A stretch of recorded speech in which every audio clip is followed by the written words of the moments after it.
According to latest reports, the Modi government has finally revoked two constitutional provisions, Article 370 and Article 35A, that gave a host of special rights to the state of Jammu and Kashmir. The Ladakh region and Jammu and Kashmir have now been given the status of Union Territory, and this change alters the power structure, as a state has its own elected government, but a Union Territory is an administrative unit controlled and regulated directly by the Union government.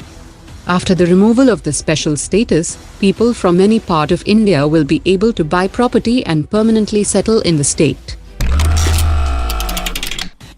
After yesterday's successful trial of the Army-specific Quick Reaction Surface-to-Air Defense System, DRDO is preparing for developmental test of the next-generation Akash surface-to-air system. The next-generation variant will have a range of over 35 kilometers and will be more superior to the Quick Reaction System and is likely to be fielded by both the Indian Army and Indian Air Force. DRDO is in discussion with the Indian Navy for the development of a naval variant of the next-generation Akash surface-to-air system, which could be used from frontline ships in the near future. DRDO is also working on a very long-range surface-to-air system known as XRSAM, which is expected to enter the trial phase in early 2020 and will have a range of 250 kilometers and will be used to supplement the 70 kilometers range Indo-Israeli medium-range surface-to-air system and the 400 kilometers range S-400 air defense system.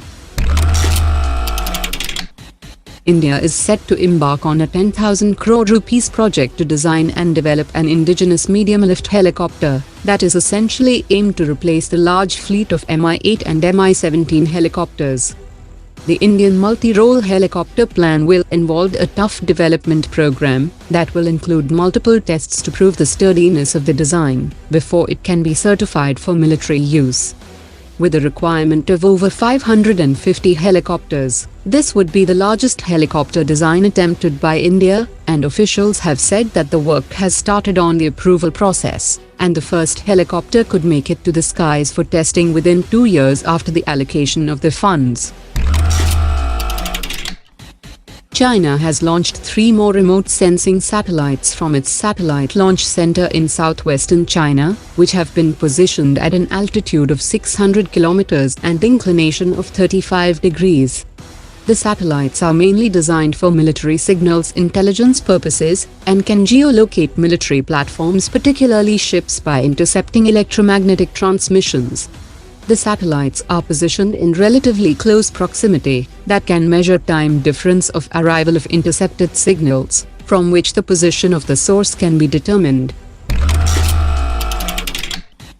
A US-based emerging market analyst has said that the China-Pakistan economic corridor is not an investment into Pakistan, but is structured as a resource extraction exercise. The majority of the Chinese investment is mostly used to be spent on equipment and labor, which is also imported from China, and very little supplies comes from Pakistan's local economy. Therefore, the invested amount never hits Pakistan's economy as an investment, and the money goes from the Chinese government to a state-owned Chinese company to pay for the equipment, while the CPEC has added $14 billion to Pakistan's total public debt, which has increased to $90 billion by June 2019.